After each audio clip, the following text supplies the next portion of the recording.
Hey there, this is Just Three Things, an rstats programming screencast about just three things in R in about under 3 minutes that I think will make life a bit easier for our programmers. Links to all the things I discuss will be in the show notes. So the first thing is from the scales package. So let's make this big here. Okay, so this is scales %. So check this magic out. We go library scales. So scales is a package that's used to convert data values to perceptual properties. So it has all these really handy things like percent. I can write 0.1 and it gives me 10%. Or I can pass it a vector like 0.1, 0.9, and I get 10%, 90%. So you can put this in your rmarkdown documents, in your plots. It's really, really handy. And yeah, it's really check out the scales package. It's full of other things like for commas, dollars, palettes, and much, much more. Okay, so the second thing is ggplot labs. So let's illustrate this with a plot. So we're going to look at the ozbabynames package. And I'm also going to just load the tidyverse as well. Okay, great. So let's look at ozbabynames. See here we've got name, sex, year, count, and state. And so what I'm going to do is look at my name and see how often this comes up. So I'm going to say ozbabynames, then filter, name equals Nicholas. And then I'm going to ggplot aesthetics. And on the x-axis, I'm going to put year. And on the y-axis, I'm going to put count. And I'm going to add geom line here.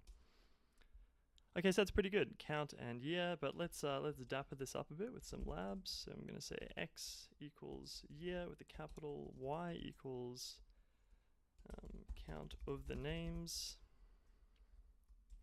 Let's just say count in capitals.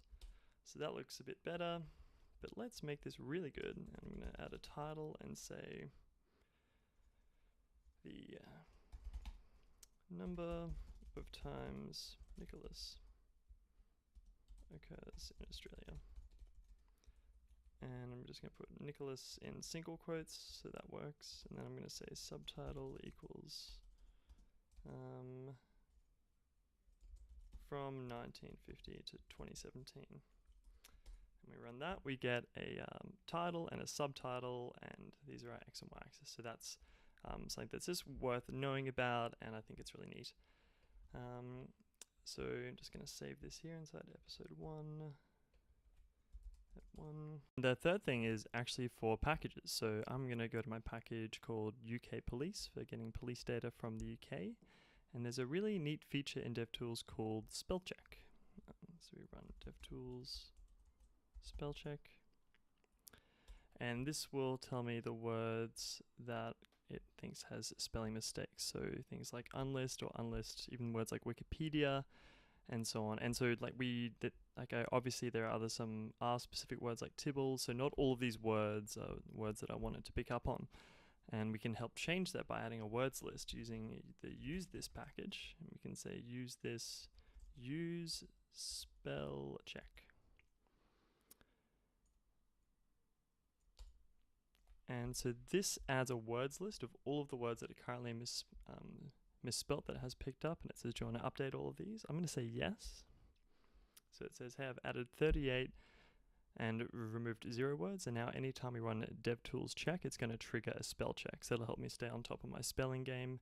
And you can see here in my Git section, I can see where it's added these. So in test/spelling, this will now trigger the spell check.